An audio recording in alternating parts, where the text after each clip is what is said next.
This channel is supported by Truefire. Well, what is this all about then? It's the Truefire Summer Music Festival. What I'm going to tell you about, you can get 1 month of All Access for just $1. The All Access, you can dip in and out of every single course on Truefire, so that's a really great way to get some awesome courses down you. I was thinking, as I often do, about kind of the state of modelling and sort of the landscape of modelling, and also looking at some of the sort of what had been said about the Helix Stadium XL. And it kind of got me thinking about Fractal Audio Access, which actually I think has been basically the industry leader since it came on the scene in 2006.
I found an old SOS article about the Axfex Ultra, and the Ultra was like the second thing. They brought out the standard in 2006, and then the Ultra came out, which had double the power and memory, I think, something like that. If you read this stuff, it kind of sounds remarkably like anything else that has come out since, and I just don't think that Fractal have been surpassed. Now let me know in the comments if you've got something which you think, actually, I think this sounds better and does more stuff. I'd love to know your thoughts. Like here it says, my first impression is that if the designers of the Lexicon PC M80 PV's Revolver and the Line 6 Pod X3 got together with no budget restrictions. This is somewhere close to what they come up with. Another thing I would say is that the price at the time of this article in 2006 was 2,029 euros. This might not have been 2006, it might be 2008. Either way, like 2,000 euros even back then. Quite an expensive unit, right?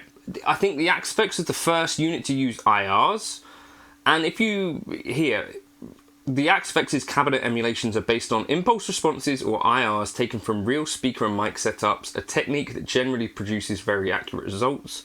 And Fractal Audio say that their tube amp algorithms model aspects of the original circuit down to the component level. Sounds super familiar, right? They're saying this about the Helix Stadium now. Reproducing the dynamic way in which the frequency response of the amp being modelled varies under playing conditions.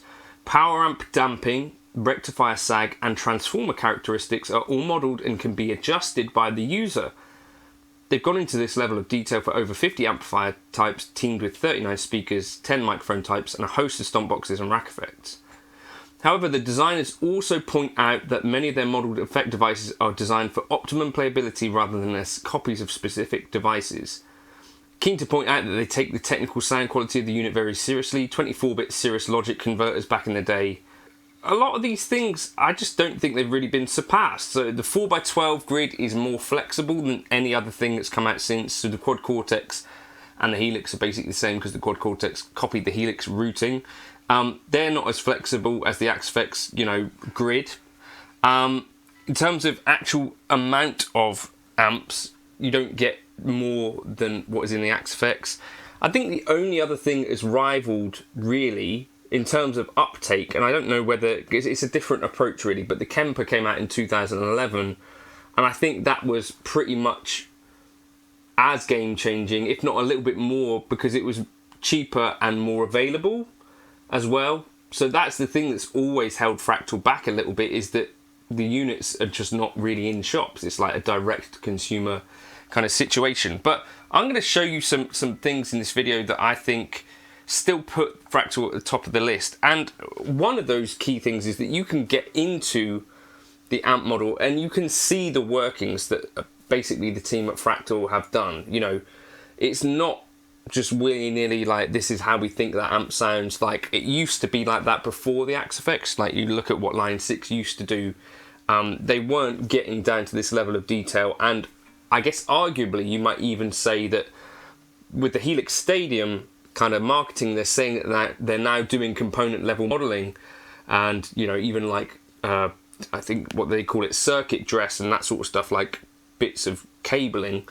And what that necessarily means is that the Helix wasn't doing that as much, right? So even like Neural DSP certainly aren't doing that. I think there's this machine learning based kind of modeling, and it just makes me think, well, maybe they won't ever be surpassed until the guy at the top. I think that is the important thing that is different about the Axe-Fx. You got the guy at the top kind of is the engineer, and you can tell through the way that the device is made. But also, this is, I guess, the one sort of negative with it is that it's not sort of dummy proof. I would say it's like quite complicated to use. There's definitely a learning curve, but it does sound, I think, the best of all the modelers by quite some margin. And when I plug into it, I have way more wow moments pound for pound than with any other digital unit. What was interesting about the Sound on Sound review that I found was it was actually talked at the time about them working on a plugin called Axe PC. Now that never came to fruition. I think that is the one sort of blind spot for me around the Axe-Fx world, which actually I find myself using Helix Native pretty much every day because it just fits into a workflow so well. I use the FM9 on pretty much every gig this year. I've used the FM9. I pretty much converted over to that, and it just works really well. I like the effects in there. Now here's what I mean around sort of showing your working. So imagine you've got an amp in any other modeler. It's pretty much going to be just these aspects, right? You're going to have your gain, overdrive, bass, mid, treble. You might have some knobs that are on the actual amp itself as well. I guess you might have a prettier kind of graphic effect in front of it. And that is, again, I think maybe one other little element in the Axe-Fx world is that it kind of feels like, to use, that it's created by an engineer rather than by someone, I don't know, like it's around designing like a really clean or inspiring UI. Do you know what I mean? It's not it's functional and actually solves many problems that a lot of other modelers have not, even though they might have prettier looking interfaces and stuff. And I think for me the main kind of thing is that tone and feel are the things that kind of come along for the ride. Yeah, which I think, as I just said in the intro, like I feel like pound for pound I get the more wow factors and wow moments out of the Axe-Fx or FM9 or FM10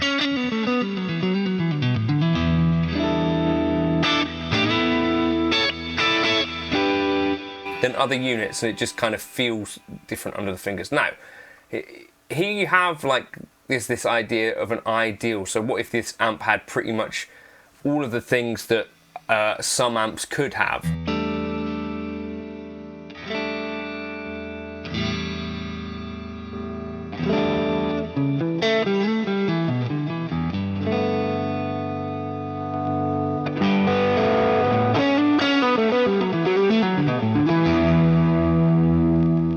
You know, adjustable bright caps, for example. No other device has an adjustable bright cap. Do you know what I mean? Like, all of this stuff here is quite sort of unique to the Axe-Fx. Now you get into the input boost, like what if you were to run a boost in front of the amp?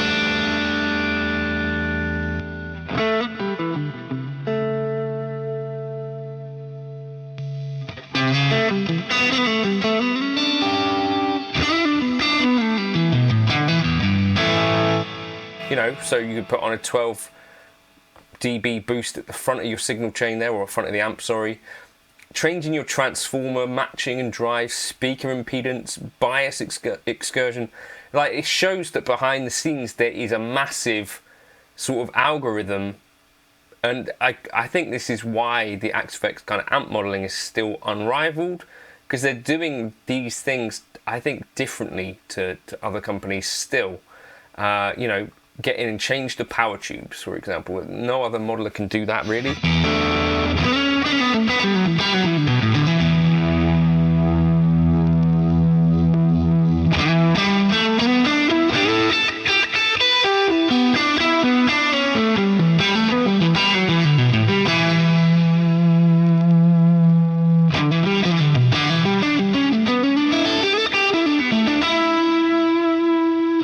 You know, you can turn on a bias trem.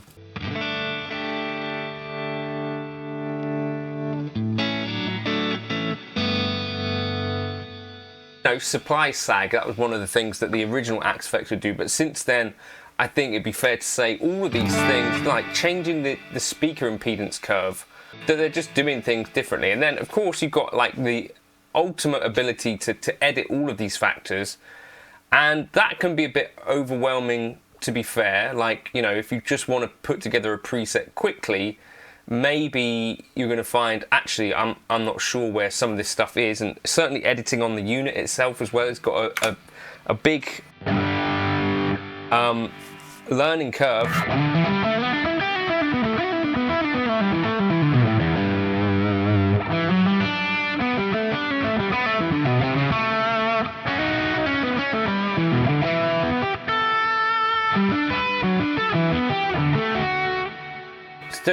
The other things that I would talk about, really, just to hammer it home, is that you've got more amp models in here than any other unit.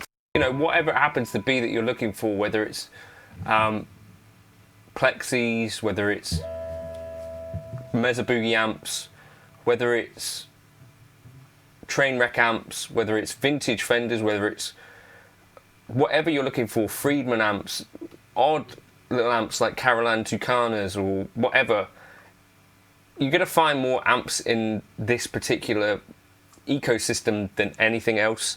And that's also true, really, of basically every other kind of thing within here. And I think that's worth, you know, talking about sometimes.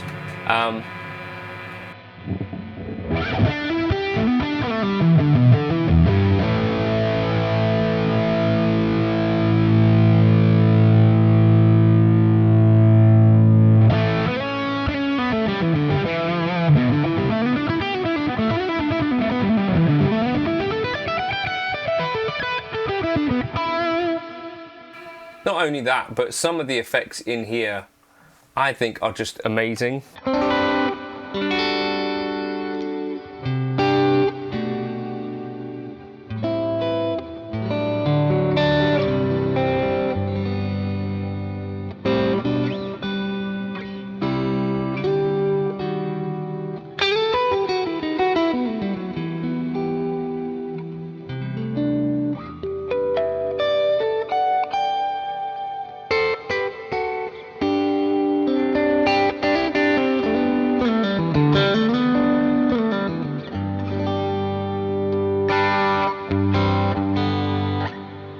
I do a video every week for G66 UK. I never feel like I've got even close to like touching the edge of what is actually possible to do within here. Not only that, but the actual factory presets are pretty good.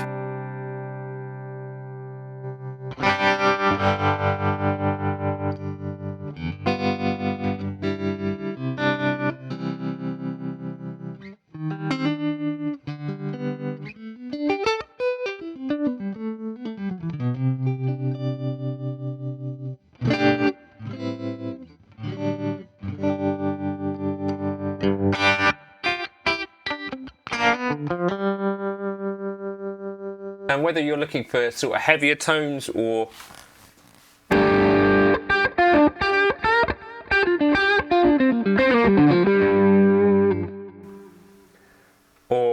you know, more thumbly.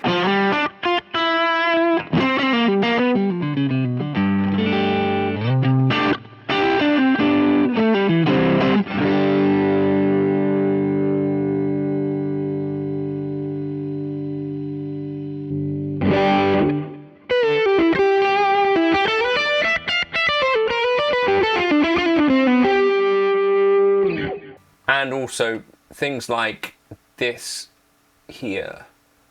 Just, you've got amazing, amazing effects.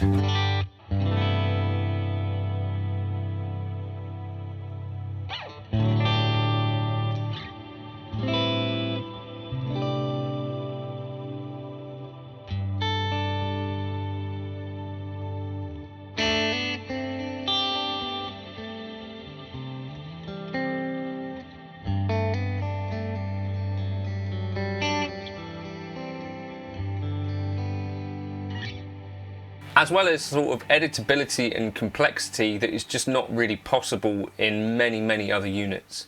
I think they've been ahead of the game for basically 20 years. I think they're still going to be really at the tip of the spear for quite a long time. Based on what's happening currently, can you see any device out there which is like, well, that obviously beats the Axfx or the Fractal FM3 or whatever? The answer for me is still no.